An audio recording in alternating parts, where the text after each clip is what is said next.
lembrando aí, ó. Fazer silêncio, virar pra frente, prestar atenção aqui, sentar cada um nos seus lugares. Ano passado eu tinha passado umas questões, nós começamos a corrigi-las, vamos dar continuidade aí onde parou. Qual é a pergunta? Agora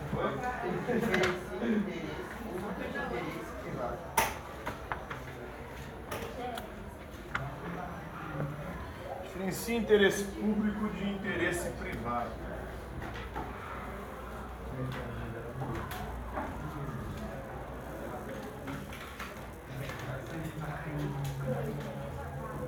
O interesse público é o interesse que remete a quem? O próprio nome já disse. O povo como um todo, essa entidade abstrata. Quem seria o povo?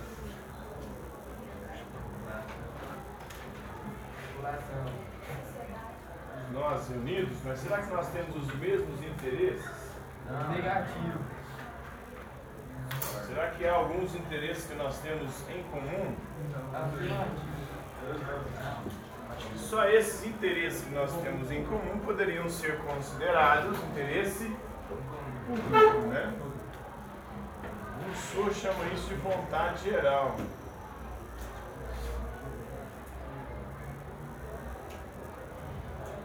O que é a vontade geral, segundo Rousseau? A vontade geral são aqueles interesses que todos nós temos em comum. Nem todos os interesses que nós temos são compartilhados. Pessoas que têm gostos, interesses e vontades diferentes. Mas, enquanto cidadãos, enquanto povo, enquanto público, nós temos alguns interesses que são comuns. O interesse público são esses interesses que nós temos em comum, enquanto povo, enquanto população, enquanto público. E o interesse privado? Quem deve representar o interesse público? O Estado, né? E a sociedade civil.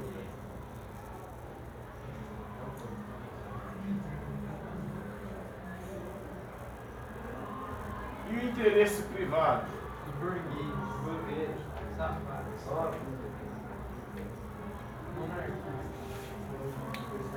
Interesse privado é aquele interesse particular que nós temos e que muitas vezes não são comungados com o restante da população.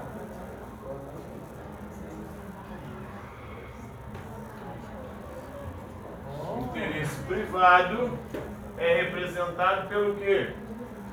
Pela iniciativa privada.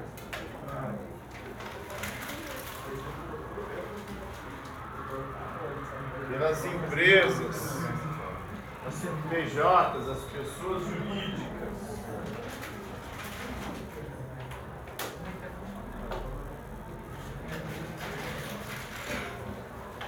Pessoas físicas e jurídicas.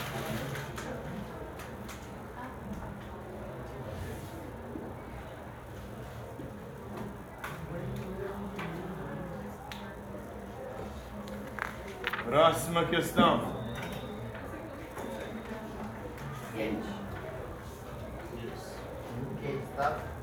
O que é o Estado?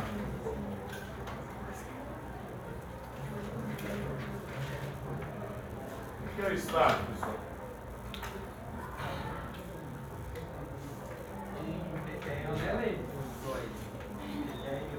É um Estado, unidade federativa, como é o caso do Estado de Minas Gerais, mas esse Estado ele pertence a um Estado maior, que é a União, a República Federativa do Brasil. E o Estado é o quê? A instituição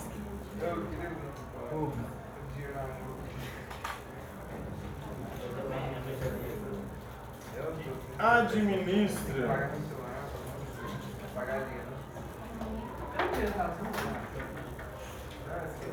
as relações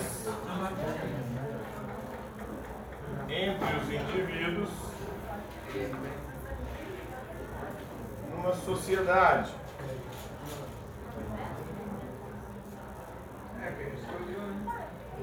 É a instituição que detém o poder político.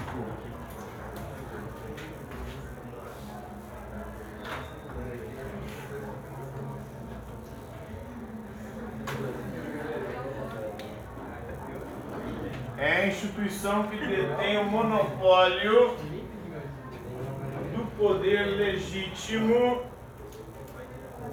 da violência, né? Monopólio do uso legítimo da violência. Então, o Estado é aquele que, para nos manter em paz, em ordem, para garantir a vida, a liberdade e a propriedade dos indivíduos, ele usa o quê? O que o Estado usa para manter a paz, a segurança, a vida, a liberdade e a propriedade dos indivíduos? Oi? O imposto aí, na verdade, ele está tirando a propriedade dos indivíduos. O Estado está roubando os indivíduos. Mas ele tecnicamente é informação. Sim, mas eu estou falando que ele usa o que para garantir a paz, a ordem, a segurança, a vida, a liberdade e a propriedade? Lei. Sim, mas como é que ele faz com que as leis sejam cumpridas? É Constituição. Constituição. Sim, mas para a Constituição ser cumprida, quem o Estado faz? Usa o quê? Poder. Usa a violência. Violência. Chega a borracha, prende,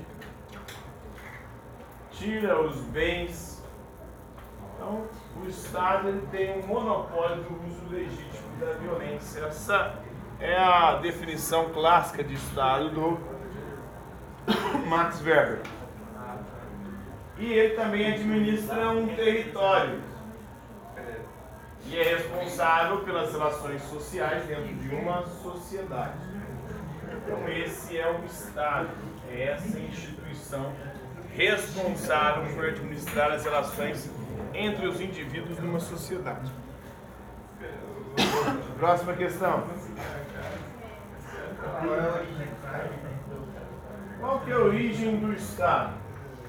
Para alguns, o Estado originou-se da divisão social do trabalho.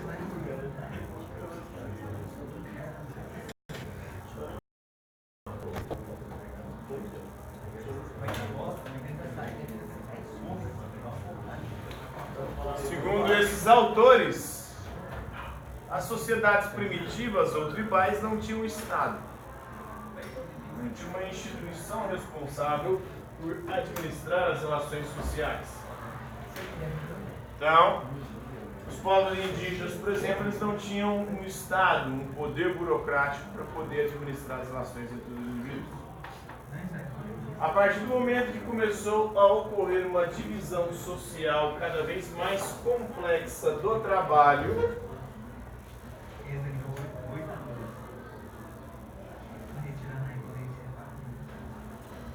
começou-se a criar o Estado, essa instituição que é separada da sociedade para administrar a sociedade.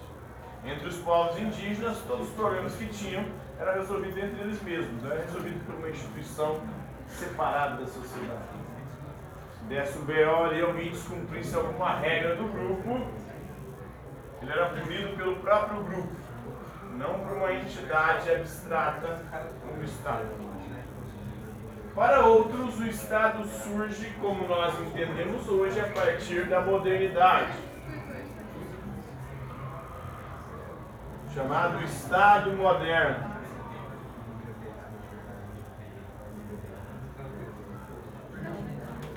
O Estado moderno surge junto com o absolutismo, com o poder absoluto concentrado nas mãos dos reis. E aí ele começa a construir uma estrutura burocrática para administrar e regular a sociedade. Qual foi o primeiro Estado absolutista da Europa?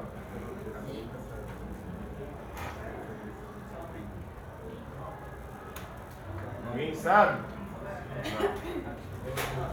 O primeiro Estado absolutista da Europa foi Portugal. Esse Estado se configurou, se constituiu a partir da Revolução de Aves. Ali começa o primeiro Estado absolutista. Inclusive vai ser esse Estado absolutista que vai dar vantagem a Portugal na corrida das grandes navegações.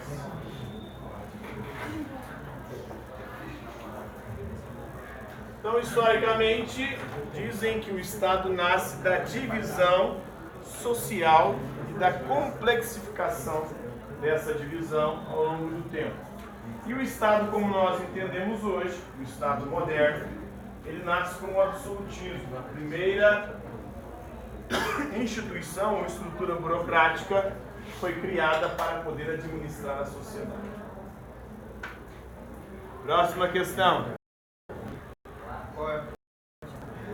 Qual que é a função do Estado?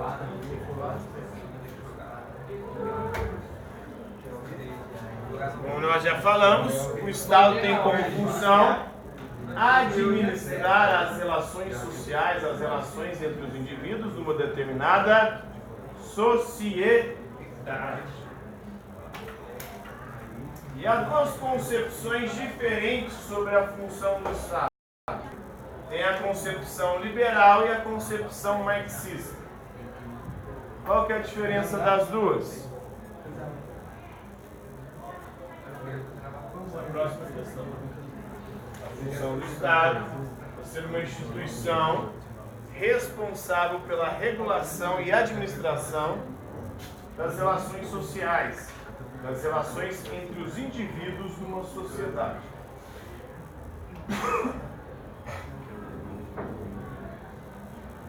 Então, administrar as relações sociais, as relações entre os indivíduos numa sociedade. Essa é a função do Estado.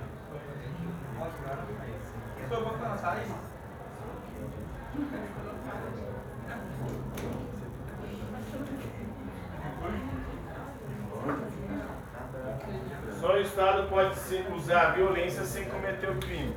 O Estado pode matar, o Estado pode roubar a gente com impostos, o Estado pode nos prender, ele pode tirar a nossa liberdade, a nossa propriedade, a nossa vida, sem estar cometendo crime. É a única instituição que pode fazer isso. Os indivíduos dentro do Estado não podem fazer. Se você matar, você é preso. Se você roubar, você é preso. Se você tornar alguém escravo, você é preso.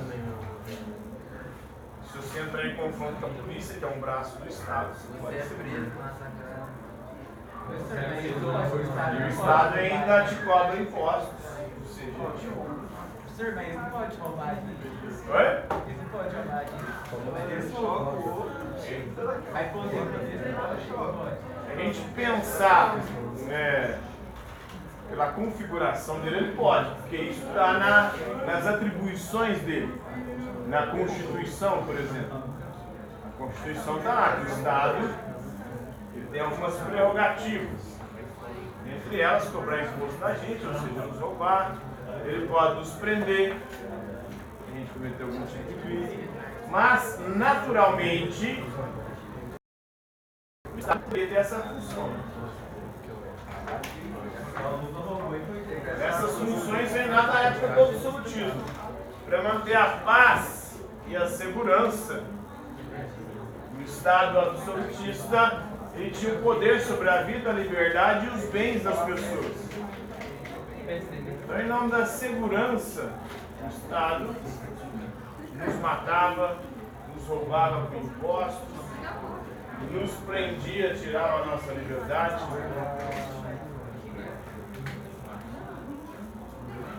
Próxima questão. Qual que é a 9? Não, já falei da função do Estado, né? A função dele é administrar as relações entre os indivíduos, as relações sociais da sociedade. A função liberal do Estado, a concepção liberal do Estado. defende o Estado? Ou o liberalismo?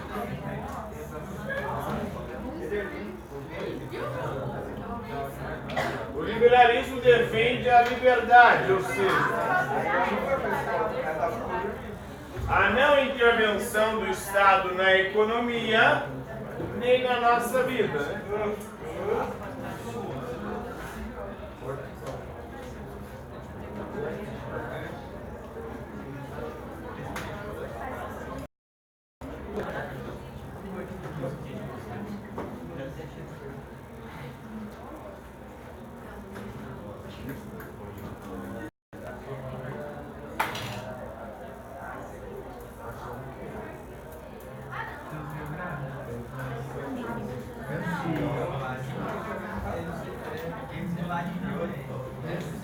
Então, a concepção liberal de Estado defende o liberalismo, ou seja, a liberdade de expressão, o Estado não pode querer me calar. A liberdade religiosa, o Estado não pode me obrigar a ser de religião nenhuma. A liberdade política, o Estado não pode me obrigar a votar ou a não votar, ou a escolher ou a não escolher algum político. O Estado não pode intervir na minha vida econômica. Tem que cobrar o mínimo de impostos possíveis. Ele não pode dizer para com quem eu posso ou não manter contratos ou manter comércio. O Estado não pode querer intervir na minha vida moral. Então, a concepção liberal ela prevê o Estado só como um regulador, jamais como um empreendedor. Oi. O que acontece no país desrespeitar a ONU? Desrespeitar a ONU só por sanções, né? O que é isso? As sanções geralmente são sanções comerciais ou econômicas. Proíbem os países signatários da ONU de comercializar com você. E aí abala a sua economia, você entra em crise econômica. Se o país não for autossuficiente. Igual os Estados Unidos lá que ele invade a Venezuela, né? O problema é que os Estados Unidos tem alguns países na ONU que têm poder de veto, ou seja, eles estão de bambam. Eles podem fazer o que quiser, bem entender que a ONU geralmente não os pune. A ONU pune paizinhos, Mas tipo, como Cuba. eles falaram que foi a ONU, né, que proibiu. Aí outros falaram que foi a Rússia que é decretar guerra. Porque se os Estados Unidos invadissem Venezuela, a Rússia ia defender Venezuela. Sim, a Rússia também tem poder de veto na ONU, né? A Rússia, a China. Esses países têm o poder de fazer isso. A ONU foi contra, por exemplo, a invasão dos Estados Unidos do Iraque. E a ONU não fez nada dos Estados Unidos. Agora, Cuba, por exemplo, desrespeita os direitos humanos, aí a ONU vai e faz sanções a Cuba.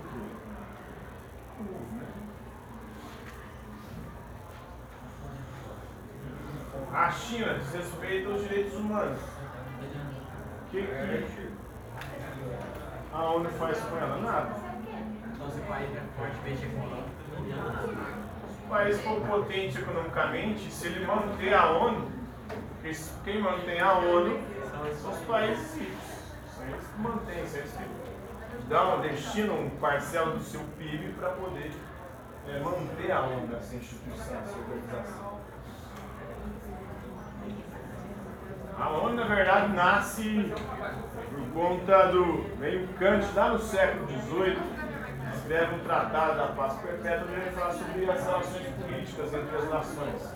Isso vai inspirar a criação da Liga das Nações, que nasce depois da Primeira Guerra Mundial, mas ela não teve êxito, ela não conseguiu impedir a Segunda Guerra Mundial.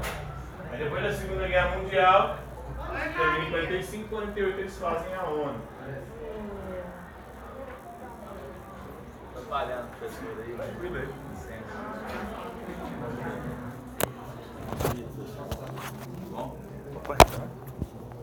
Bom dia, gente. Vou ser bem rápido para preparar vocês. que hoje estão convidados para participar.